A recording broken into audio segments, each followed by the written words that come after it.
Listo, entonces estábamos hablando de los cortantes dobles, igual hasta ahorita en lo que hemos hecho es un repaso, ¿cierto? Bueno, los cortantes dobles se dan cuando hay dos áreas que resisten la carga y entonces el esfuerzo cortante es la fuerza sobre dos veces el área. También miramos los esfuerzos de aplastamiento, que eran aquellos que aparecen también en conexiones de pasador con algunas placas. Entonces, habíamos mirado que estos esfuerzos son esfuerzos compresivos que se desarrollan entre el área superficial de un perno con el área del agujero, ¿cierto? Y que para calcularlos teníamos que dividir la carga que se está transmitiendo sobre el área proyectada, que en este caso el área proyectada de la placa, del agujero sobre la placa, era igual a el espesor por el diámetro del perno. ¿Listo? Bueno, eso era como para recordarles lo que miramos en la clase pasada de esfuerzos. Vamos a empezar a mirar otro concepto importante. De hecho, este concepto también lo miramos cuando estudiamos pruebas mecánicas en el curso de materiales.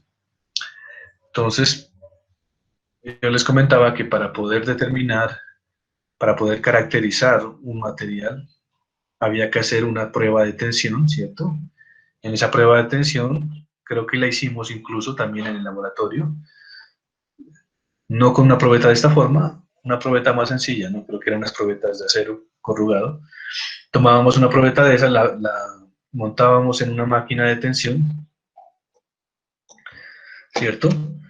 Y se empezaba a aplicar la carga, esta probeta se empezaba a alargar y finalmente se fracturaba, ¿no? Entonces, ahí ocurría algo como lo que se muestra aquí, la probeta quedaba fallada y de esa prueba uno sacaba una curva, ¿cierto?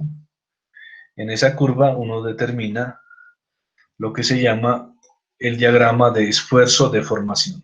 En el eje vertical estaba el esfuerzo y en el eje horizontal la deformación. No hemos mirado todavía la definición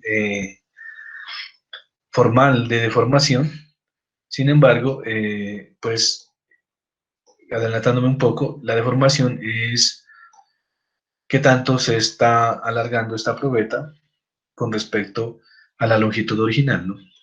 Bueno, el punto es que nosotros extraíamos una curva como esta para el acero, por ejemplo. Acá, esta sería un ejemplo de una curva para una probeta de aluminio. ¿Y qué datos se extraen de aquí? Entonces, miren que, recordando lo que habíamos mirado, hay una parte lineal en la curva donde el esfuerzo es proporcional a la deformación. Se dice que si nosotros cargamos la probeta en esta zona y después liberamos la carga, la probeta recupera su forma. Y decíamos que esta zona de la curva se llama la zona elástica. Por el contrario, si nosotros cargamos la probeta por encima de este punto, que se llama el esfuerzo de fluencia o sigma y, estamos entrando en una zona que se llama zona plástica. Si nosotros traspasamos este punto y liberamos la carga, la probeta ya no va a recuperar su forma, porque ya ha cedido. Si seguimos cargando, la probeta va a llegar a un punto donde se encuentra un esfuerzo máximo o esfuerzo último y finalmente se rompe, ¿no? Entonces, de aquí podemos sacar dos parámetros importantes desde el punto de vista de la resistencia. Este primero, que se llama el esfuerzo de fluencia, que es el esfuerzo máximo que se le puede aplicar a una probeta o a una parte sin que experimente una deformación plástica permanente, y este es el esfuerzo último, que es el esfuerzo máximo que es capaz de soportar un material antes de fracturarse.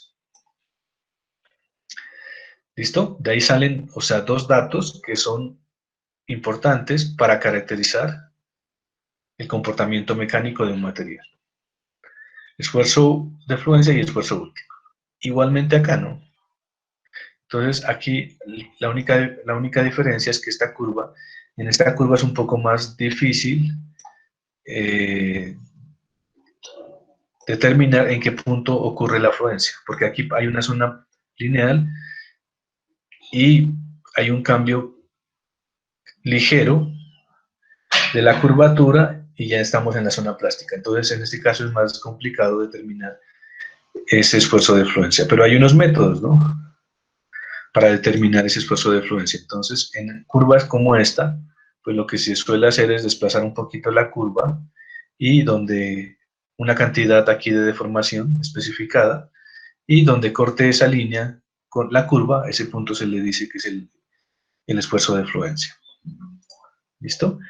Otra cosa que se puede ver aquí de estos dos ejemplos es que en ambos el material sufrió una deformación significativa antes de fracturarse. Se dice que este tipo de falla es una falla dúctil, porque el material antes de fracturarse sufre una deformación significativa. Por el contrario, en esta probeta y en esta curva se puede ilustrar una falla frágil, porque aquí el material se lo está cargando, prácticamente está en la zona lineal, no se ha deformado significativamente y ya se rompe, ¿no? Entonces, este sería el caso de una falla frágil, característica de materiales como los cerámicos, los vidrios, entre otros, ¿no? ¿Hasta ahí alguna duda? Bueno, y entonces la pregunta es, ¿para qué determinamos la resistencia en un material? O sea, ¿para qué hacemos estas pruebas? Y la respuesta es la siguiente. Pues nosotros determinamos la resistencia de un material para compararla con algo, ¿cierto? ¿Sí? Por ejemplo, nosotros en la clase pasada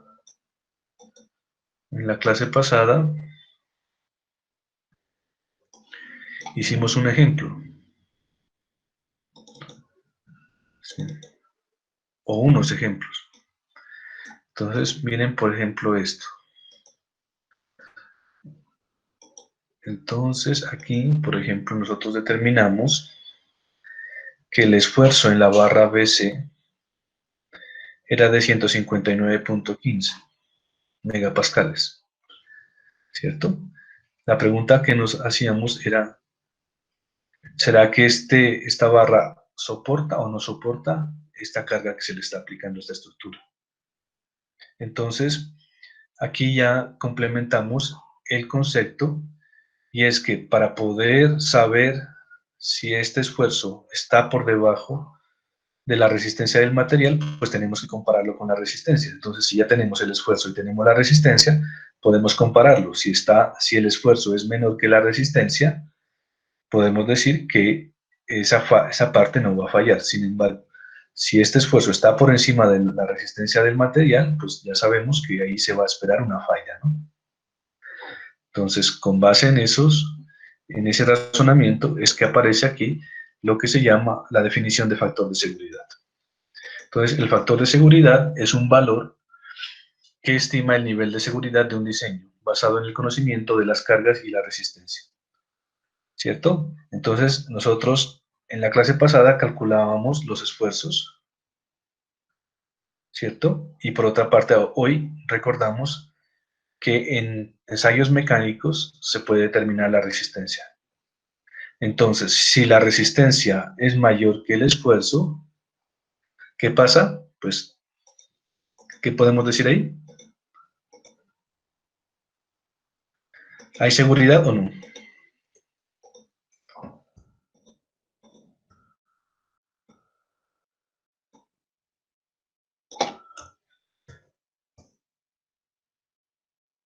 Si,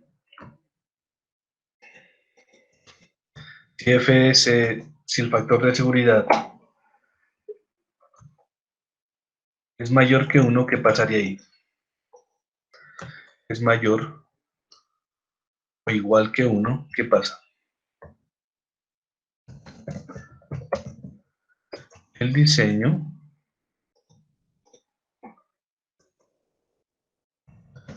es seguro. sea, si la resistencia es mayor que el esfuerzo, el diseño es seguro.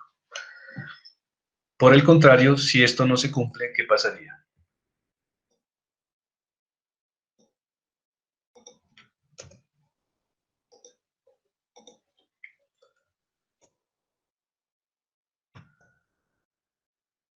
El diseño no es seguro, ¿no?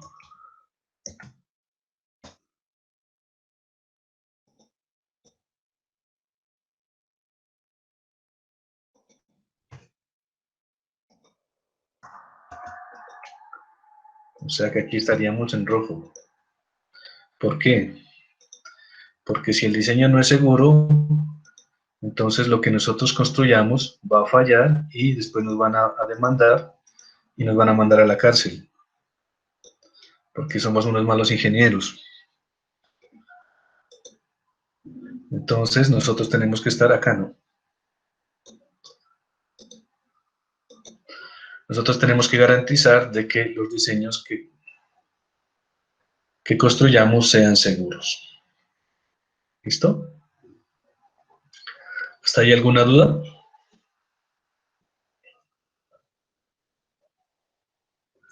Bueno, entonces la pregunta es, ¿qué tan seguro tiene que ser un diseño? Porque aquí el factor de seguridad podría ser 1, o podría ser 100, o podría ser 1000. Entonces, ¿en qué influye ese valor? Sabemos que si el factor de seguridad es mayor o igual que 1, estamos por el lado seguro. Pero la otra pregunta es, ¿qué tan seguro tiene que ser un diseño? ¿Listo? Entonces, les pregunto, ¿es lo mismo diseñar un, un ascensor para personas o diseñar un ascensor para llevar, por ejemplo, no sé, cajas? ¿Es lo mismo o no? ¿Qué No, opinan? pero yo me imagino que el de las personas debe ser mucho más seguro. Claro que La, sí, la empresa sufrirá una demanda grave, pues ahí, cuando el claro factor. que sí, claro que sí, porque si llega a fallar un ascensor que lleva personas, eh, habría pérdidas materiales y pérdidas humanas. Si, si por el contrario falla el ascensor que lleva unas cajas con unos materiales, pues seguramente va a haber pérdidas económicas, pero no va a haber pérdidas humanas, ¿no? Asimismo, entonces, diseñar, por ejemplo, puentes, calderas a alta presión, diseñar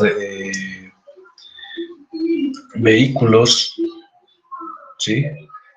Diseñar robots o sistemas de automatización industrial, todo tiene digamos, una intencionalidad, ¿no? Y también tiene unas normas. Entonces, con base en la experiencia que hayan tenido los ingenieros y con base en lo crítico de la aplicación, existen unos códigos. Entonces, en los códigos se dice qué factores de seguridad se deben usar dependiendo de la aplicación. Obviamente, entre más crítica sea la aplicación, esos factores de seguridad seguramente van a ser más grandes, ¿no?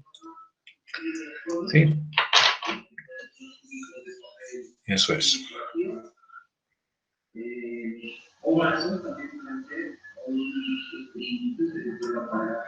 ¿Listo? Bueno, entonces, para ilustrar el concepto de factor de seguridad,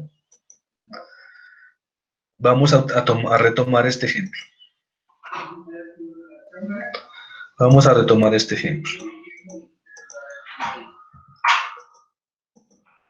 Pero le vamos a agregar otro ingrediente, ¿cierto?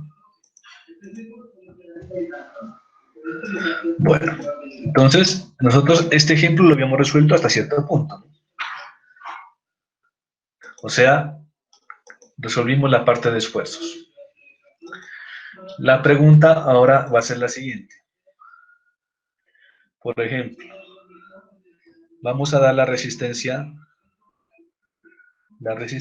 de... Vamos a dar la resistencia de las barras.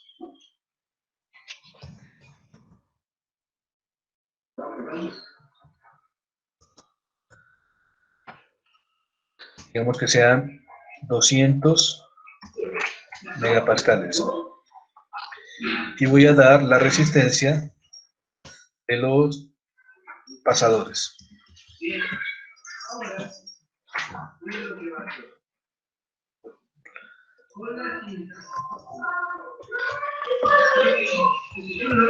$100 megapascales a cortante, ¿no? Entonces hago ahí la aclaración. La resistencia no solo depende del material, sino también del tipo de esfuerzo al que esté sometido. En este caso, esta es la resistencia a tensión de los pasadores, de las barras, y esta sería la resistencia cortante de los pasadores. Entonces, con base en esto, vamos a calcular el factor de seguridad.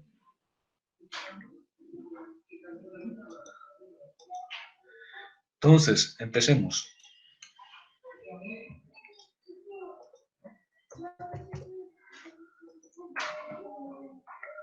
Bueno, entonces, ¿cuál sería el factor de seguridad en este caso para las barras? De la definición de factor de seguridad, sabemos que el factor de seguridad es igual a la resistencia sobre el esfuerzo, ¿no? O sea, sobre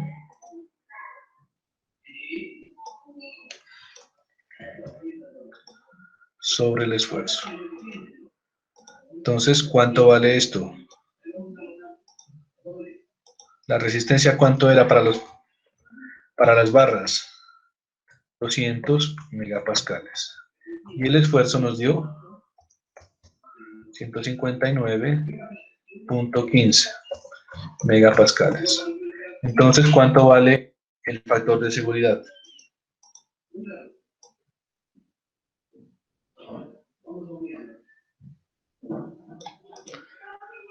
¿Cuánto vale? Digamos esa 200, que es la resistencia, sobre 159.15. 1.25. Entonces, pregunta, con base en este factor de seguridad, ¿esa barra con esta carga va a fallar o no?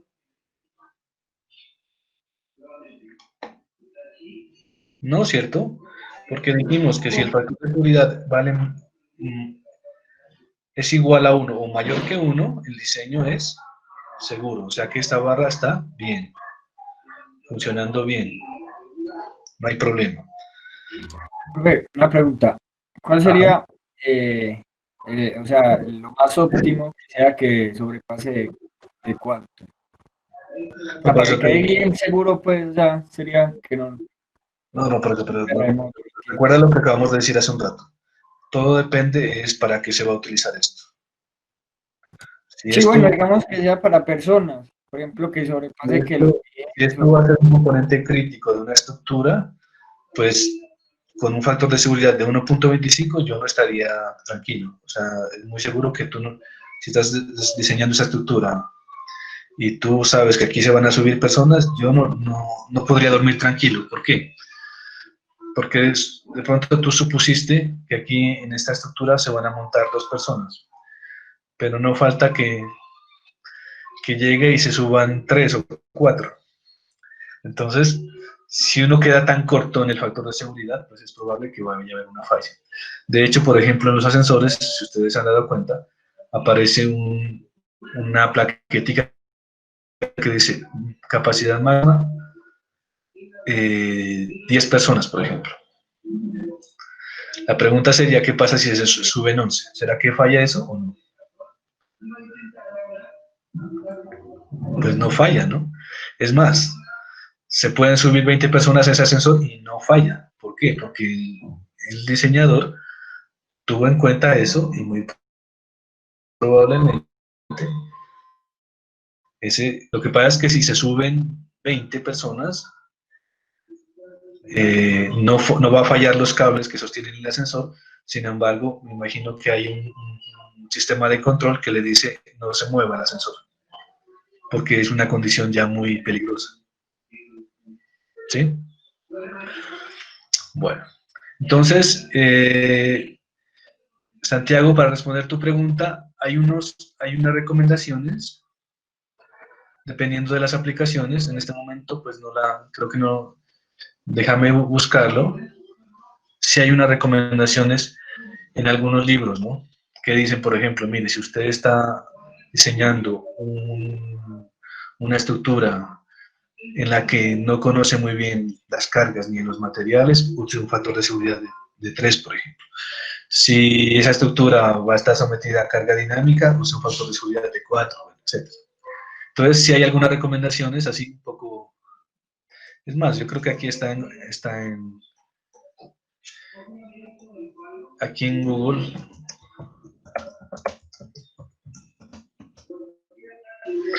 Recomendados. Miren, por ejemplo, aquí, a ver. Miren aquí, esto. Entonces, factor de seguridad. Entre 2.5 y 3, sometidos a cargas estáticas que pueden ser determinadas con cierta precisión. ¿Sí? Aquí, entonces, miren. Miremos aquí. Por ejemplo, factor de seguridad de 1.25 a 1.5 para materiales excepcionalmente confiables, usados bajo condiciones controladas y sujetos a cargas y esfuerzos que pueden determinarse con exactitud. Una consideración muy importante es que casi siempre se usan para pesos pequeños. Ya seguimos aquí. De 1.5 a 2, para materiales bien conocidos, para condiciones de medio ambiente razonablemente constantes y sujetos a cargas y esfuerzos que pueden calcularse con facilidad. De 2 a 2.5, para materiales promedio que trabajan en condiciones de medio ambiente ordinarias y sujetos a cargas y esfuerzos que puedan calcularse. 3 a 4, para materiales no experimentados, usados bajo condiciones promedio de medio ambiente, carga y esfuerzo. 3 a 4, deberán también usarse con materiales mejor conocidos que vayan a usarse en condiciones ambientales inciertas o sujetos a carga y esfuerzos inciertos. Aquí ya miren que aquí ya, por ejemplo, cuando las cargas son repetidas o variables, ya el factor de seguridad ya tiene que ser más grande, ¿no? ¿Sí? Pero ahí hay algunas recomendaciones. Sí, profe, eso quería saber. ¿Listo? Y, por ejemplo, como ya les decía, en aplicaciones especiales, por ejemplo, diseño de viviendas, diseño de puentes, recipientes a presión, diseño de ascensores, entre otros, ya hay unos códigos especiales que ya no te permiten que tú elijas el factor de seguridad, sino que te dicen, use este. ¿Sí? Mínimo. Bueno. Entonces, miren que, por ejemplo, aquí estaríamos en 1.25. Si bien el diseño es seguro, tendríamos que conocer muy bien este proceso para que este factor de seguridad sea aceptable. Bueno, vamos a calcular el factor de seguridad de este pasador. Pasador C. Entonces, la resistencia, ¿cuánto dijimos que valía?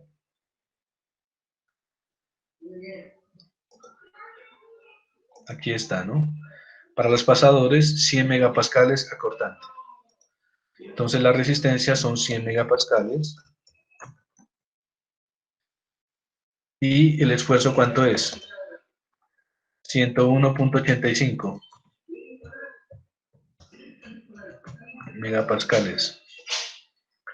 O sea, que ese factor de seguridad, ¿cuánto vale? Sí, no, ese no sería óptimo, pues, que es mayor. 100 dividido 101.25.98. Entonces aquí ya tenemos un problema porque aquí ya nos está dando menor que 1, entonces aquí ya tenemos que pararle bolas porque ahí ya ese diseño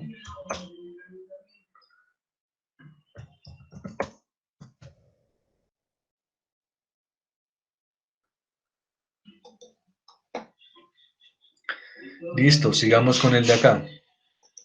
Vamos a ver este pasador de acá.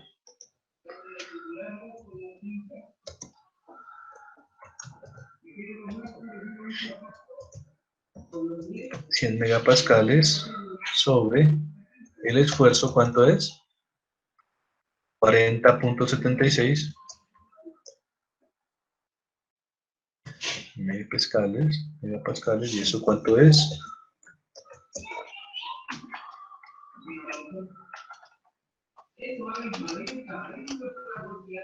2.45.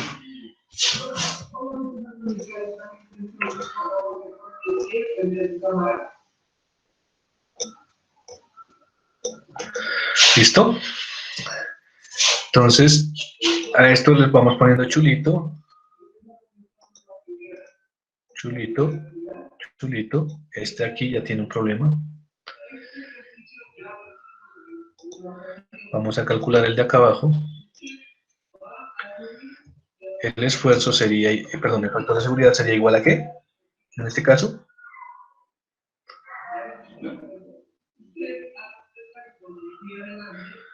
Si hablamos de aplastamiento en las barras, sería igual entonces a 200 sobre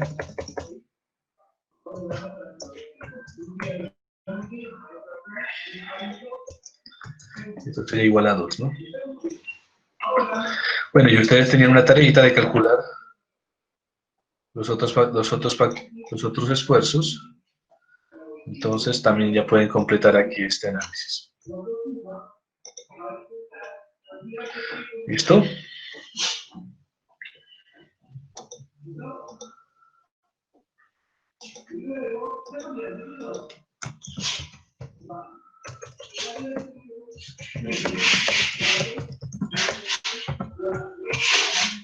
Listo.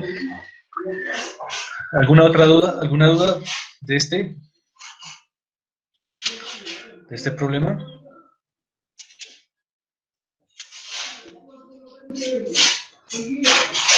¿Está claro el concepto de factor de seguridad?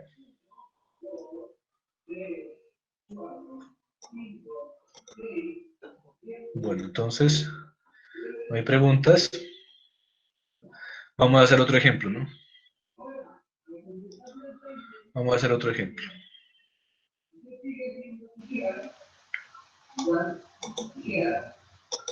Bueno, entonces vamos a trabajar con un ejemplo del libro.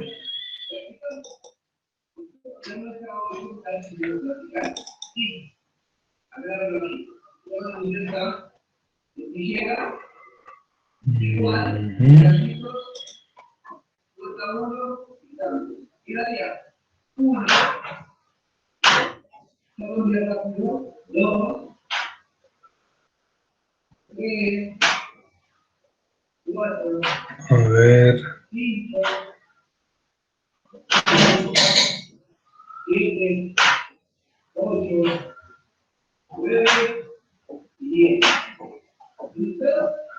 Bueno, hagamos este.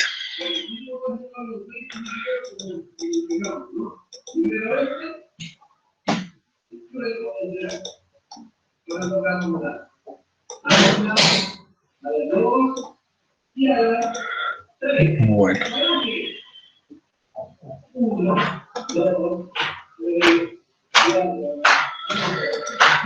Pongamos el ejemplo 4. Este.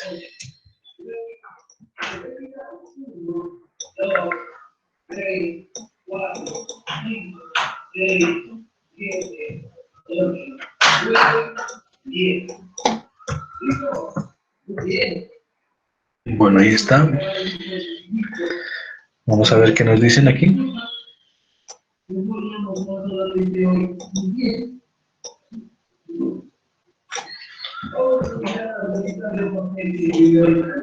Para que no se vayan a despistar con el inglés. Entonces, voy a poner aquí la traducción, ¿no?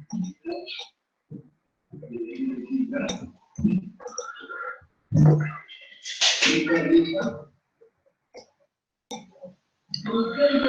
Bueno, aquí está el enunciado. Dice, se aplican dos fuerzas al soporte BCD, como se muestra, sabiendo que la barra de control AB debe estar hecha de un acero que tenga una tensión normal última de 600 megapascales o una resistencia última, ¿no?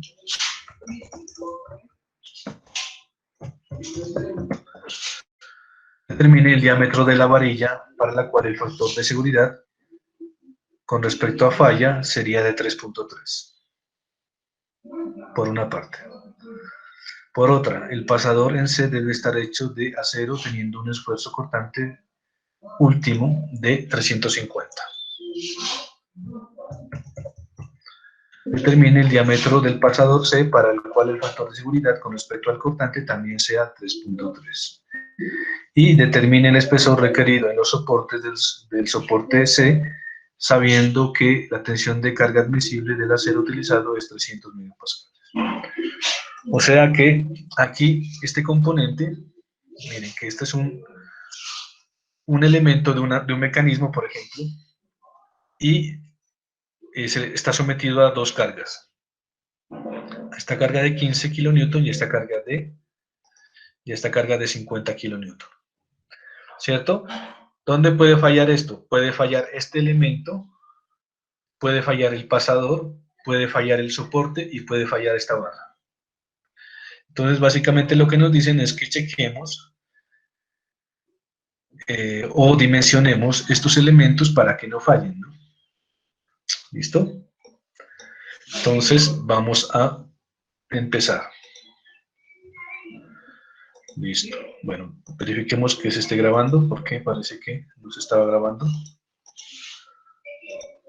Bueno, sí se está grabando, listo. Bueno, entonces voy a copiar esto acá. Pregunta. ¿Cuál sería lo primero, o qué sería lo primero que tendríamos que hacer para poder resolver este problema?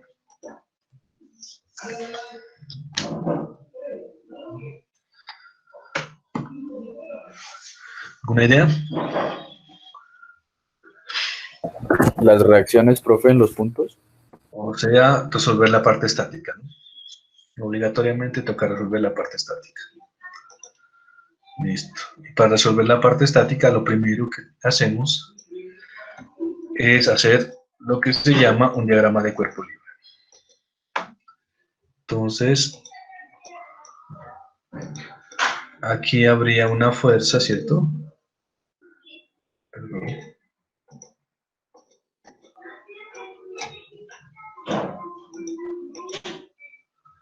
¿Cierto? Aquí habría una fuerza P.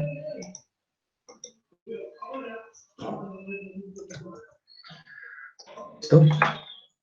¿Qué otras reacciones habrían? Este es el punto C. Y este es el punto D.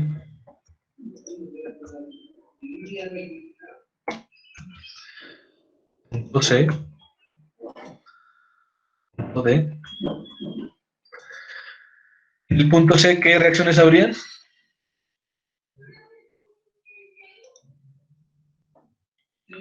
Ustedes ya saben, ¿no? Extensivamente lo hablamos hoy. Aquí tendría que haber una reacción.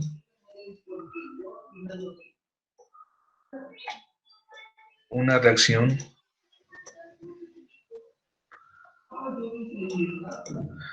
Aquí tendría que haber una reacción en X y una en Y.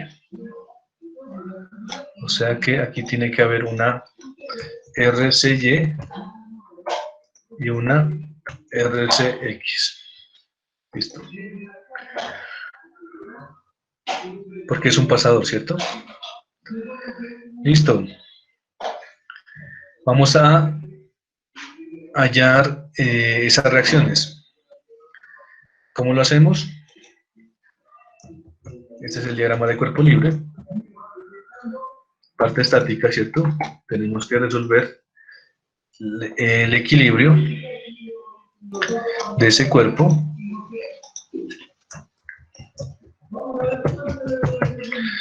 lo que nos lleva a decir que tenemos que sumar momentos y fuerzas. Pregunta, si empezamos con momentos, ¿respecto a qué punto deberíamos sumar momentos? ¿Qué opinan?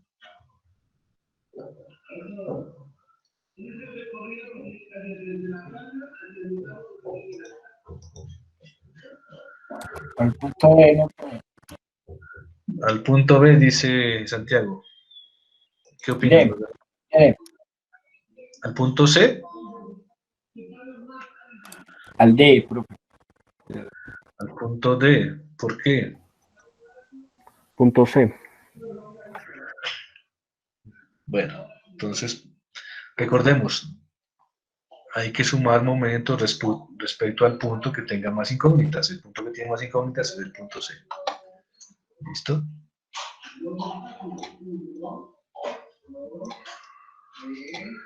Debe ser igual a 0. Y entonces, los escucho. Muchachos, participen de este análisis porque como algunos tienen dificultades en estática, entonces ahí van a poder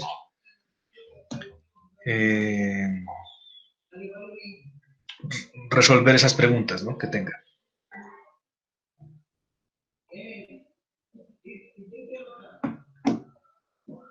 ¿Listo? Entonces, los escucho. Sumatoria de momento respecto a C. Momento de esta fuerza, 50. ¿Cuánto vale?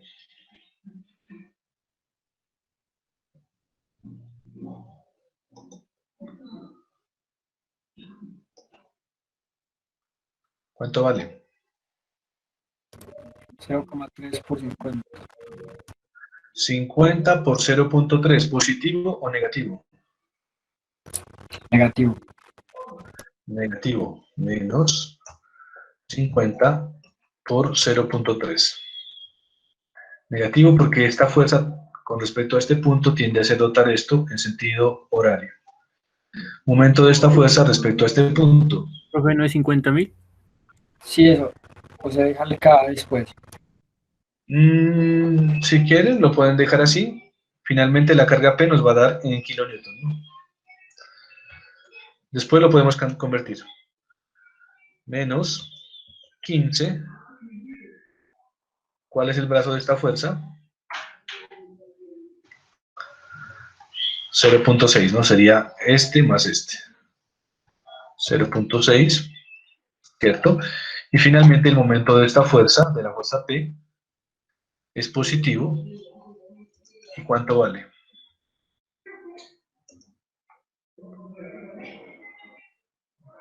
Bueno, no sabemos, no miramos aquí. Esta distancia vale 0.6, o sea que sería 0.6P, ¿no? Y eso debería ser igual a 0. Entonces de aquí despejamos P, sería igual a ¿qué?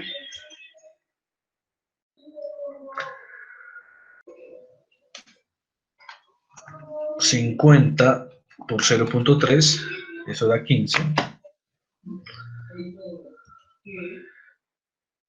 15 más 15 por 0.6, 9. Y todo esto dividido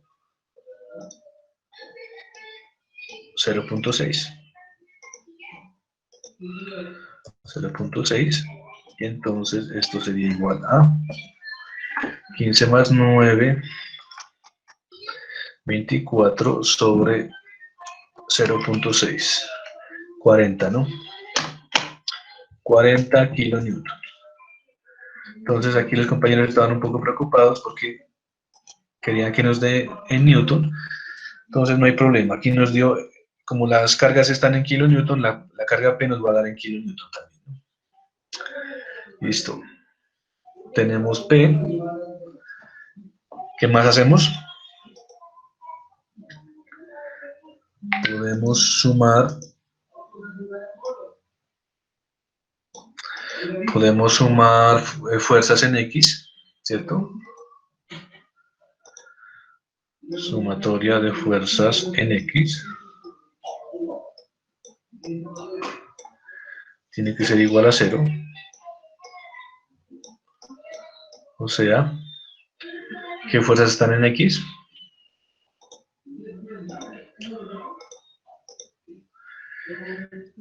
En X está P, que es negativa, ya sabemos cuánto vale, menos 40. Y está RCX, que es positiva, más RCX, esto tiene que ser igual a 0. Entonces despejamos RCX, tiene que ser igual a 40 kilonewtons. Listo.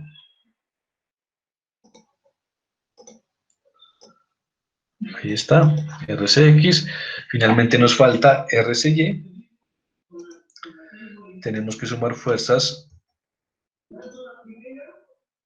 Sumatoria de fuerzas en Y.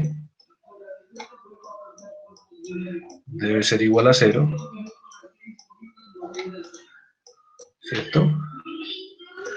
O sea, RCY, que va para arriba, es esta. ¿Cierto? Menos 50 menos 15 tiene que ser igual a 0.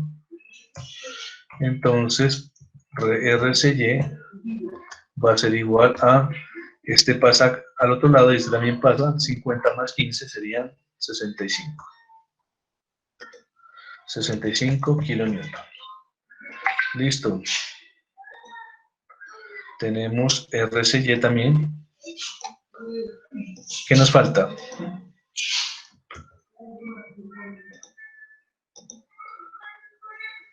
Pues miren que aquí en C hay dos fuerzas, pero realmente esas dos fuerzas conducen a una fuerza equivalente, ¿no? O sea, una fuerza equivalente que sería RC. ¿Cómo la llamamos? Pitágoras, ¿no? Entonces, RC sería igual a ¿qué?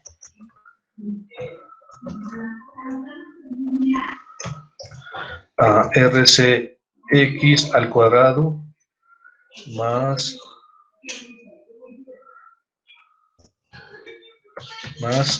RCY al cuadrado.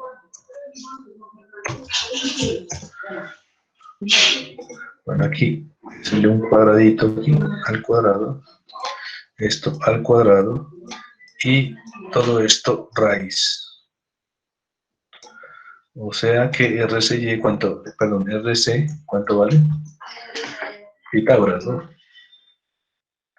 Raíz de 40 al cuadrado más 65 al cuadrado. 76.3 kilonewtons. Listo. Entonces, esto ya lo podemos hacer como un resumen. Esto es un resumen, lo que hemos encontrado aquí.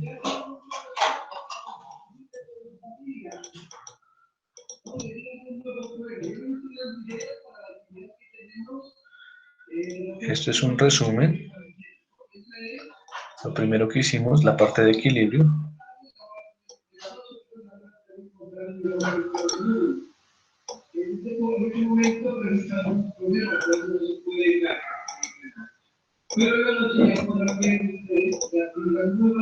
Parte de equilibrio, la parte estática está aquí. Listo. ¿Qué sigue? Después de que resolvimos la parte estática. Parte A dice: la barra de control AB debe estar hecha de un acero que tenga una resistencia última de 600 megapascales. Entonces aquí nos está hablando de la barra de control. Y nos dan la resistencia, ¿no? La resistencia de la barra es de 600 megapascales. 600 megapascales. Y el factor de seguridad es 3.3. ¿Cierto? Factor de seguridad 3.3. Entonces, miren que en este caso, ¿qué es lo que nos dan? nos dan la resistencia y el factor de seguridad. ¿Qué deberíamos despejar de ahí? El esfuerzo, ¿no? Entonces nosotros sabemos que factor de seguridad es igual a la resistencia sobre el esfuerzo, ¿cierto? Entonces, si tenemos tenemos resistencia y factor de seguridad, el esfuerzo sería igual a ¿qué? A la resistencia sobre el factor de seguridad. O sea, la resistencia 600 megapascales y el factor de seguridad 3.3.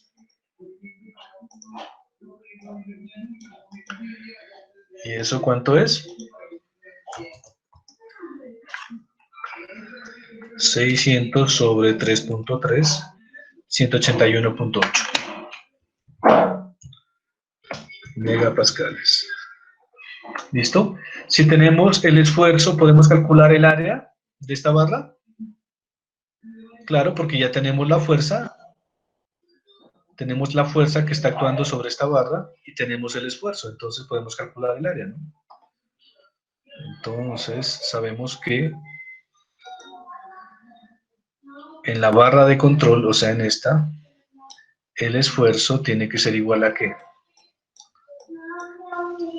A la fuerza P sobre el área de la barra, ¿no? Área de la barra. Entonces, como tenemos el esfuerzo y tenemos la carga, podemos despejar área. El área de la barra sería igual a ¿qué?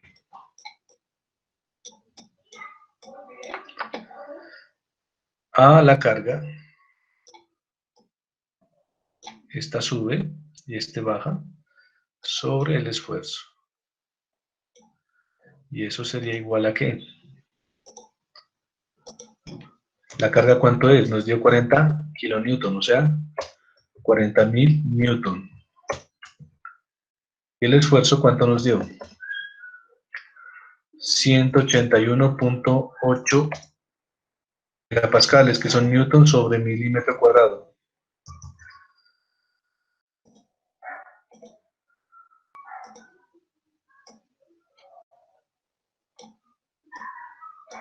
Listo, o sea que, ¿esto cuánto nos da? Esta área. 40.000 sobre 81, 181.8. 220.02. 220.02 milímetros al cuadrado.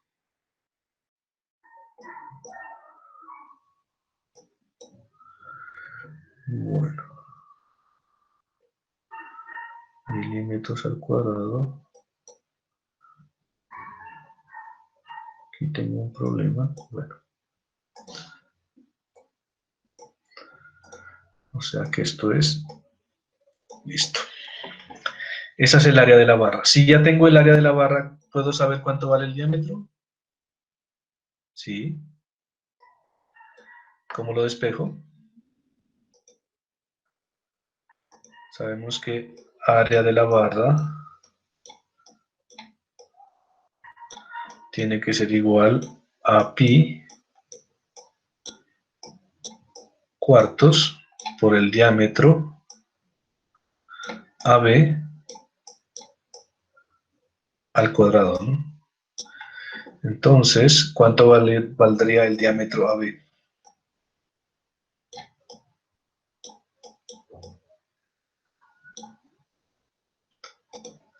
¿Cuánto valdría?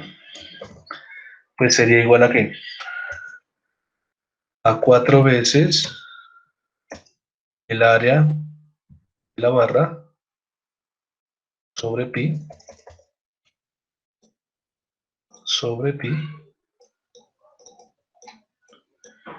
y como este diámetro está al cuadrado, para quitarnos de encima ese cuadrado, tenemos que obligatoriamente poner aquí una raíz, ¿no?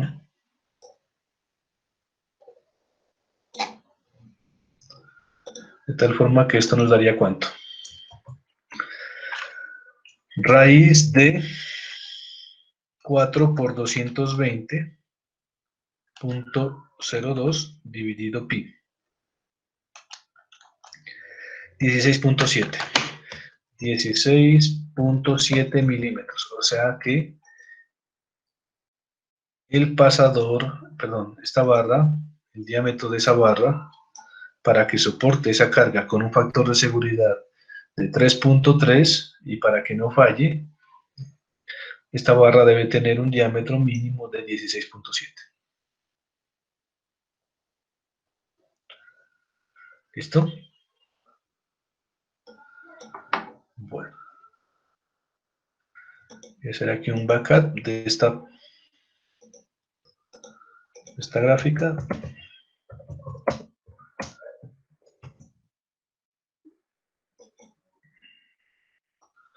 Creo que me voy a deshacer de esto porque me está haciendo estorbo.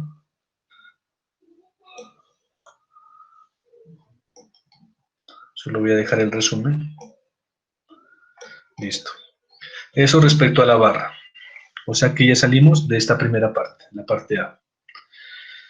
Siguiente pregunta, el pasador. El pasador debe estar hecho, está hecho con un acero con un esfuerzo cortante último de 350.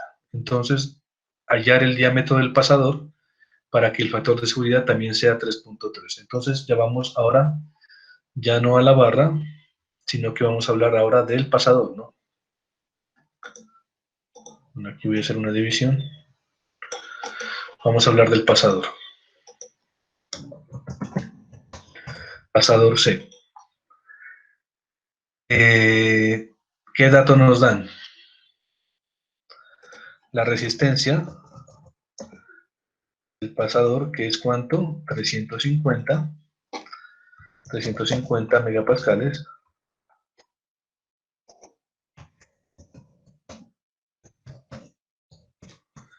El factor de seguridad también, que es de 3.3. Listo. Entonces, por un razonamiento similar, ahora también nos dan el factor de seguridad. Factor de seguridad sería igual en el pasador a la resistencia del pasador sobre el esfuerzo cortante. O sea que el esfuerzo cortante en el pasador va a ser igual a la resistencia sobre el factor de seguridad. Lo cual sería igual a ¿qué? 350 megapascales sobre 3.3.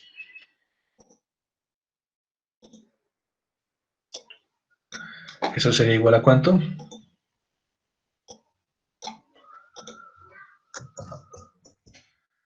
$350 sobre 3.3, 106.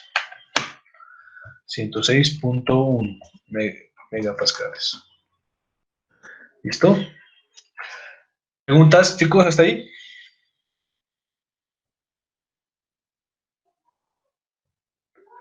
¿Está claro de dónde estamos sacando esos esfuerzos? Pues básicamente estamos aplicando esta fórmula, ¿no?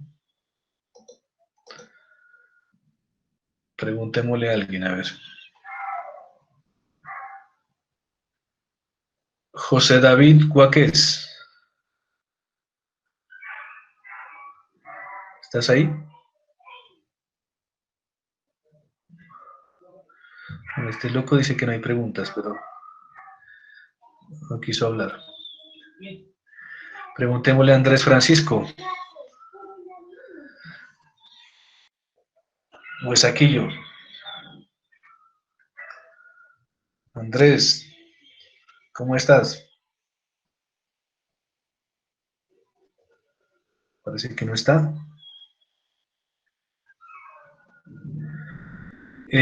Dice que ¿cuál es la pregunta? Bueno, entonces, pregunta Huesaquillo. ¿Ese pasador se está trabajando a cortante simple o doble?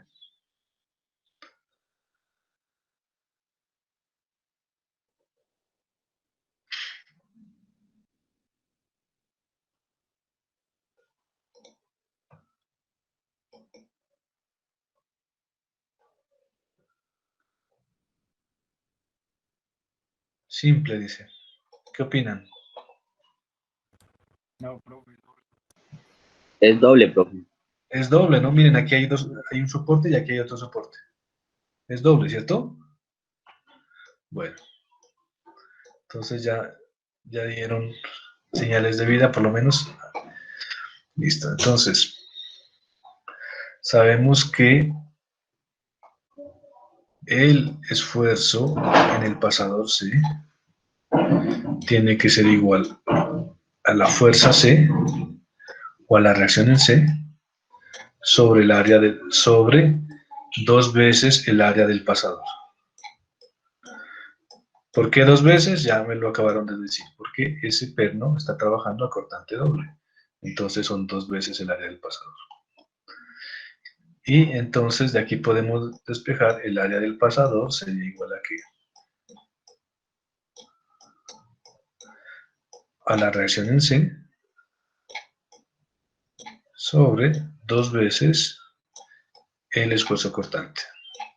Que ya lo tenemos, ¿no? O sea, RC que vale ¿cuánto? 76.3, miren, aquí lo despejamos, el RC. 76.3 megapascales. Perdón, 76.3 kilonewton, o sea, 76.300 newton, ¿cierto? De una vez lo convierto ahí. Sobre dos veces el cortante en el perno, que es 106.1 newton sobre milímetro cuadrado.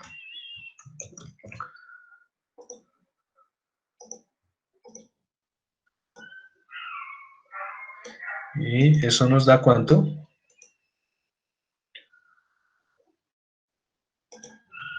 Entonces, el área del pasador debería ser igual a ¿qué?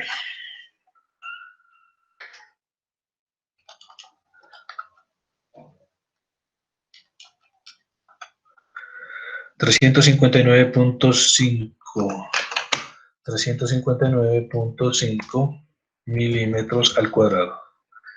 Y si ya tengo el área del pasador, ya puedo saber de qué tamaño debe ser, ¿no? ¿Cuál es el diámetro? Entonces, aplicaría una fórmula muy parecida a esta. De hecho, voy a aprovechar que ya la tenemos aquí escrita, pues para de una vez. Entonces, el área del pasador simplemente no sería el área AB, sino el área del pasador,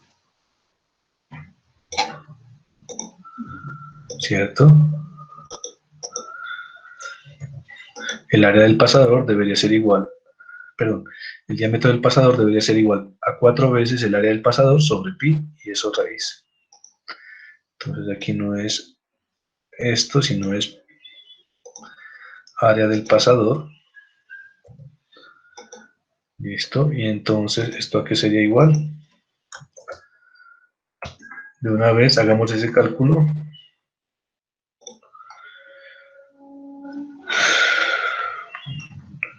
Raíz de 4 veces 359.5 sobre pi, ¿no? 21.3 milímetros. 21.3 milímetros sería el diámetro del pasador necesario para que soporte esa carga con un factor de seguridad de 3.3. Listo.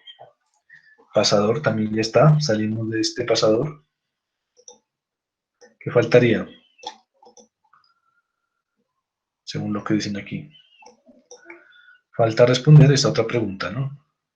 Determine el espesor requerido de los soportes del soporte C, sabiendo que la tensión de carga admisible del acero es de 300 megapascales. O sea que ahora nos toca chequear estos soportes. ¿Cuál es el espesor T requerido para que soporten, ¿no? Lo voy grabando aquí, yo lo voy a grabar con otro nombre. Listo. Entonces, ¿qué datos nos dan de los soportes? Soportes.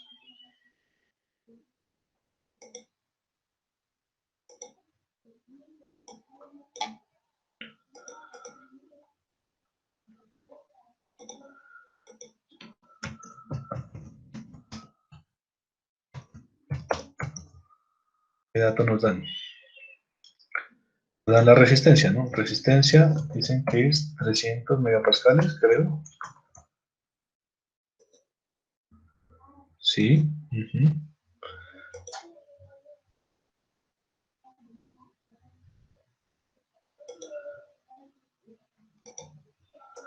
Determine el espesor requerido de los soportes sabiendo que la tensión de carga admisible del acero utilizado es de 300. Hay una pregunta aquí y es la siguiente. No nos dan el factor de seguridad. ¿Qué opinan? ¿Cuál usamos?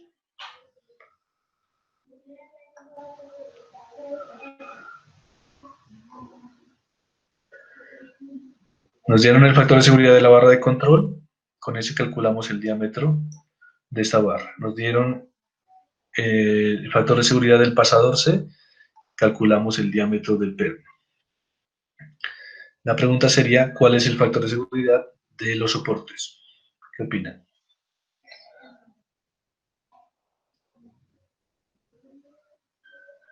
¿Sería el mismo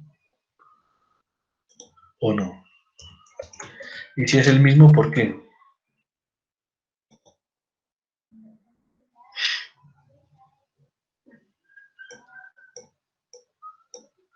Es el mismo, ¿no?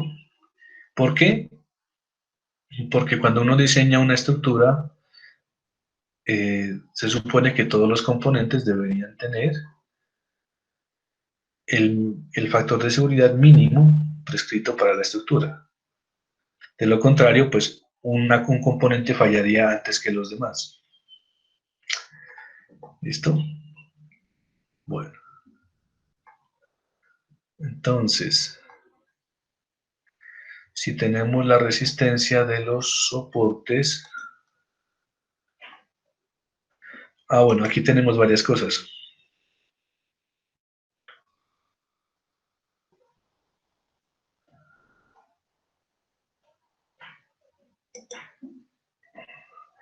¿Ese soporte de qué forma puede fallar?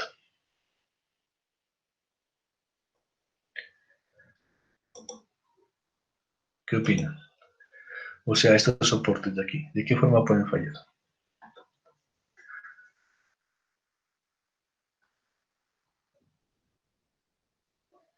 Podrían fallar de la siguiente forma, podrían fallar por cortante y también podrían fallar por aplastamiento. Pero como no nos dan las dimensiones externas del soporte, es decir, su diámetro y más detalles, entonces obligatoriamente no podemos chequearlos por cortante, simplemente los podríamos chequear por aplastamiento. Esa es la razón, ¿no? Entonces, de una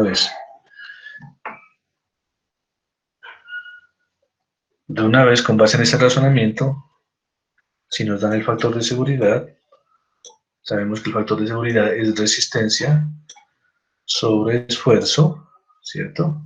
En este caso sería esfuerzo de aplastamiento. Entonces, el esfuerzo de aplastamiento sería igual a ¿qué? A la resistencia sobre el factor de seguridad. Y eso sería igual a la resistencia a 300 megapascales sobre el factor de seguridad, que es 3.3.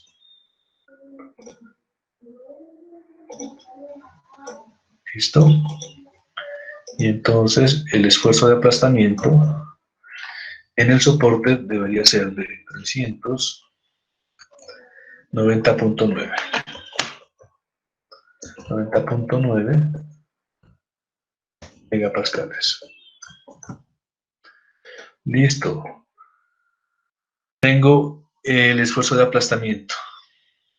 Pero yo también tengo la fórmula, ¿no? Sé que el esfuerzo de aplastamiento tiene que ser igual a ¿qué? En el soporte aquí. Tiene que ser igual a la fuerza, que sería RC, sobre el espesor de las placas por el diámetro del perno, o el diámetro del pasador. ¿Cierto? Creo que ya tengo el diámetro del perno, perdón, yo aquí lo llamé perno. Diámetro del perno. Esto lo tengo, ya lo calculé, tengo esta fuerza, tengo el diámetro del perno, solo me falta despejar aquí espesor de las placas. Lo otro es que, en este caso, como hay dos placas que están resistiendo ese aplastamiento, entonces aquí tendría que haber un 2, ¿cierto? Porque son dos áreas las que están resistiendo esa carga. Entonces, por ahí derecho, nos quedaríamos con que el espesor de las placas sería igual a la fuerza RC sobre 2 veces diámetro del perno por esfuerzo de aplastamiento. O sea, esto sería igual a la fuerza RC, que son 76.300 newton, sobre 2 veces diámetro del perno, 21.3, por el esfuerzo de aplastamiento, que ya lo calculamos, está aquí, 90.9.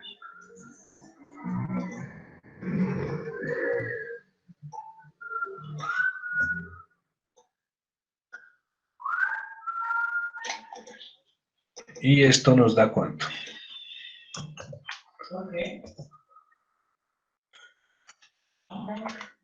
Vamos. ¿Ya lo subió? 19.7. 19.7 milímetros. Y con eso estamos respondiendo lo que nos preguntaban en el taller.